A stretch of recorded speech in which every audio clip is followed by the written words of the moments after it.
C'est qu'il est content, le Laurent, aujourd'hui, hein? Depuis le temps que tu me tannes pour venir à l'arboretum de la Cédelle. Oui, mais tu vas comprendre pourquoi. C'est exceptionnel ici. Et j'espère que tu en as profité pour admirer les vestiges du château de Crozant, qui domine les berges du lac des Guzons. Exactement. Alors figure-toi que je connaissais déjà ces paysages, sans le lac, hein, parce qu'il est artificiel. Tout ça grâce aux peintres impressionnistes de la vallée de la Creuse, qui sont d'ailleurs passés par Crozant. Et je pensais que tu allais me parler de Gilles Clément, le fameux paysagiste. Paysagiste, oui, non, Qui a pourquoi? sa maison près d'ici, avec un jardin à tomber. J'espère que nous irons un jour. Moi aussi. Il est ami de Nel et et Philippe. Philippe, les concepteurs de la Cédelle.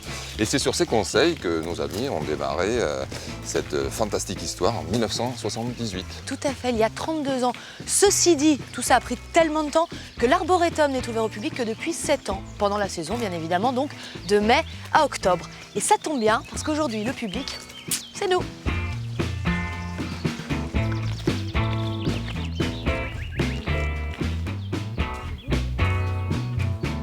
Sens de la vie.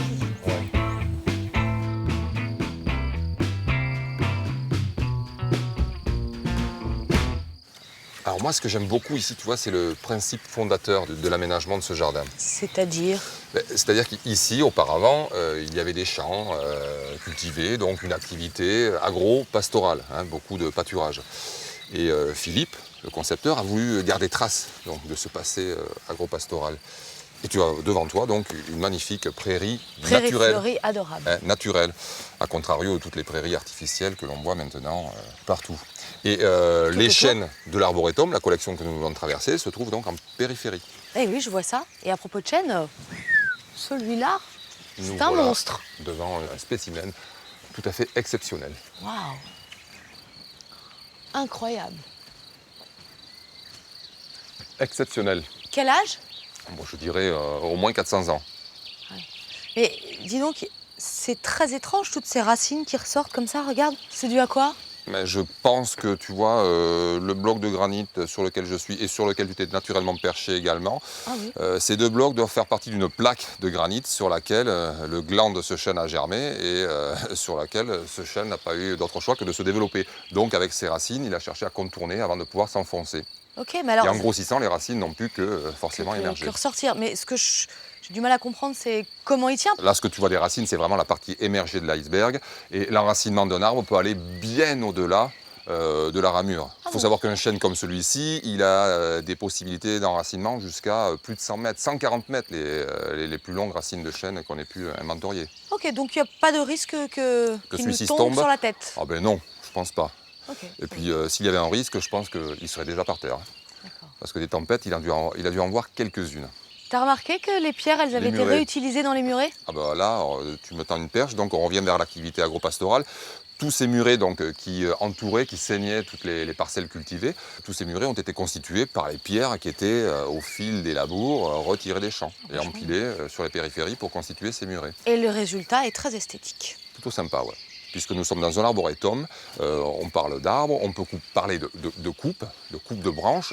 Et je voudrais te montrer un geste très simple qu'il suffit de pratiquer donc pour couper proprement, j'ai bien dit proprement, une branche d'arbre, n'importe laquelle. J'ai jamais fait ça. On y va? Tu vas voir, c'est simplissime.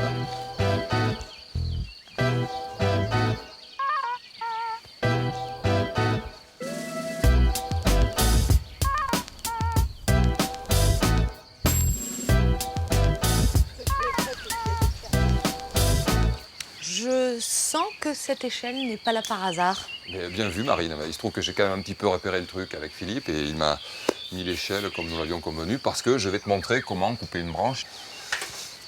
Tadadam. Voilà. Tu commences par le dessous. Voilà. Hein, notre entaille.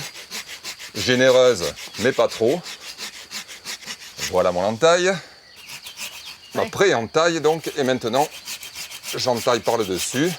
Alors fais attention, Marine. Oui. La branche, à un moment ou à un autre, va T'inquiète plier pas. et tomber j'anticipe. sur le sol.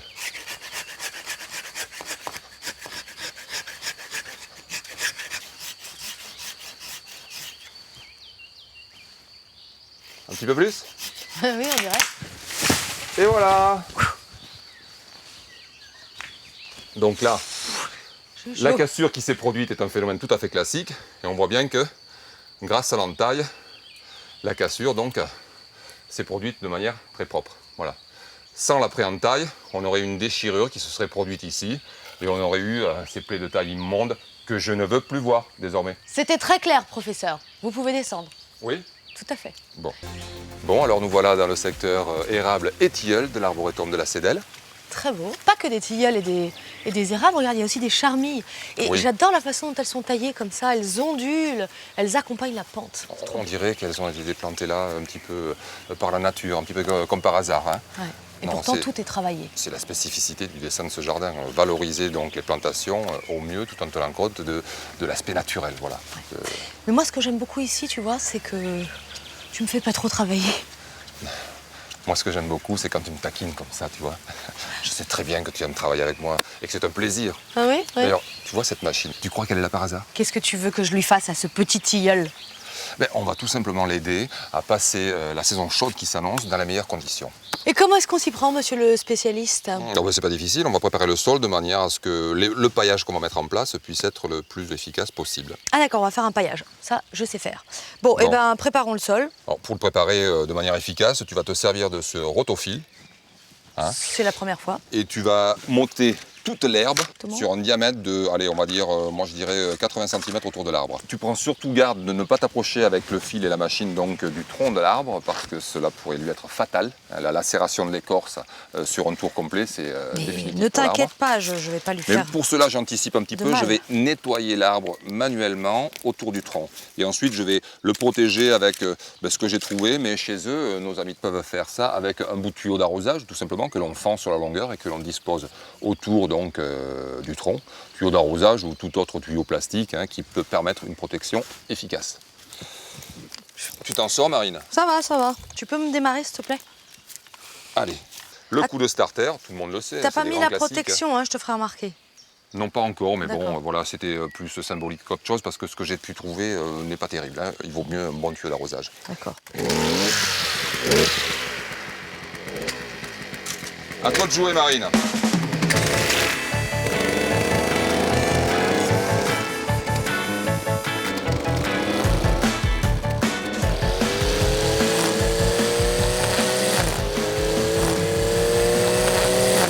Et voilà. Ça, c'est fait. Bah, chapeau, Marine, hein. Vraiment, je n'aurais pas fait mieux. Hein. Je coupe. Ouais, on va se rendre à l'évidence. Hein. Ouais, je vais te laisser faire.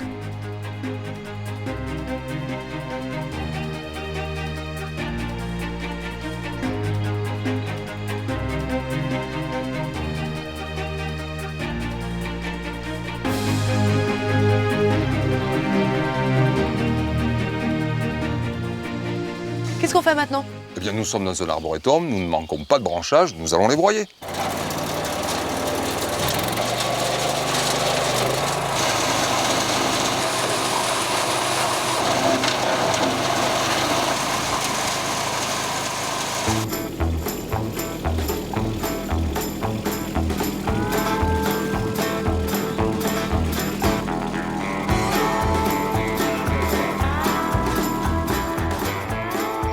Allez, Eh ben, il n'y a plus qu'à, Marine. c'est tape facile ce truc.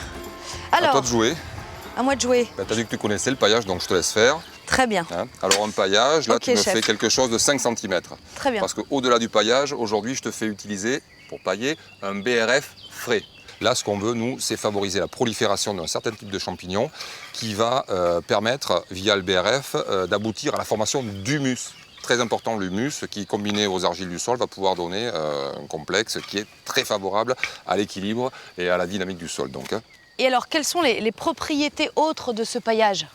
Alors bon, les propriétés classiques d'un paillage, c'est-à-dire donc protection des sols par rapport aux intempéries, perte limitée en eau, hein, donc le Évaporation. paillage permet de bloquer l'évaporation, prolifération des vers de terre et d'un tas de micro-organismes sous cette couche protectrice, et limitation également de l'émergence de la mauvaise herbe. D'accord. Bon, eh bien, les champions du potager, vous avez tout compris? Prenez-en de la graine. Qu'est-ce qui t'a le plus plu dans cette balade? Moi, ce que j'ai adoré, c'est l'idée à partir de laquelle c'est fait ce jardin. Tu vois, au départ, ici, on a un vallon couvert de ronces, c'est des bois, des sous-bois. Aujourd'hui, on a un jardin. Mais alors, il faut savoir que le jardin, il s'est dégagé à coups de tondeuse, de débroussailleuse. On a dégagé un vallon, on a conservé une partie de la végétation existante, hein, très important, l'existant ici. Ce qui a été conservé, on l'a laissé divaguer, les plantes se sont propagées un petit peu comme elles l'ont voulu, à leur rythme. On a ensuite enrichi. Hein, on a apporté, mais toujours, l'enrichissement se fait toujours à partir d'espèces existantes.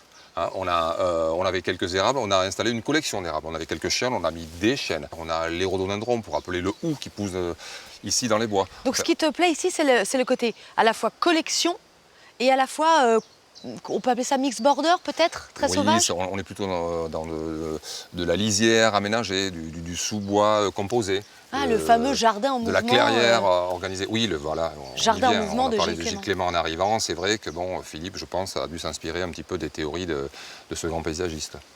Et alors de l'autre côté? Alors, de l'autre côté, il y a un jardin de plantes sauvages, mais alors, à tomber. Spirules, euphorbes, pulmonaires, fougères, à foison. Vraiment, c'est à découvrir. D'accord, des plantes sauvages, ça veut dire que ce sont des plantes locales, c'est ça? Complètement spontanées, qui ont été organisées donc en jardin. Très bien.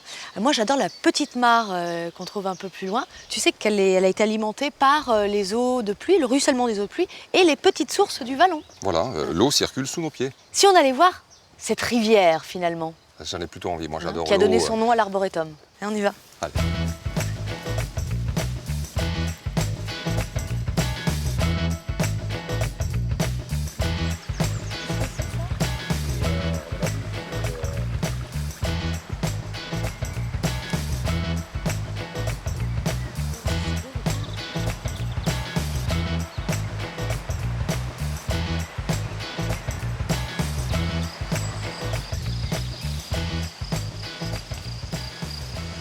C'est ouf. Tu vois Marine, tout à l'heure tu me parlais du travail des peintres impressionnistes du Val-de-Creuse. Eh bien ici, Nel et Philippe ont réalisé le travail le plus fou de leur jardin. La masterpiece. Reconstituer les paysages impressionnistes donc, du 19e. Tu veux dire que ce paysage de lande avec ces pierres mises à nu, les berges de la Cédelle qui sont désherbées, c'est le fruit de leur travail. Complètement, c'est-à-dire au prix d'une quantité d'huile de coude colossale. Alors je t'explique. En fait, avec le temps, ici, les paysages se sont complètement inversés. Aujourd'hui, tu peux voir que de l'autre côté de la Cédelle, la vallée est complètement envahie par la forêt. Ouais. Et comme tu as pu le voir en arrivant, les cultures sont plutôt sur le plateau. Eh bien, jusqu'au 19e siècle, c'était complètement l'inverse.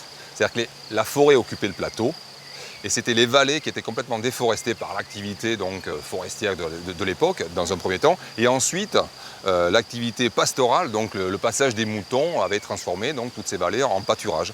D'accord, donc c'est eux qui ont, à force de travail, reproduit finalement les paysages du début du XXe siècle. D'accord, bah et donc. Alors, l'arboretum de la Cédelle, ça t'a plu? Ah bah écoute, je valide à 500% ton choix, c'est sublime. Et d'ailleurs, le temps il passe si vite que l'émission est déjà terminée.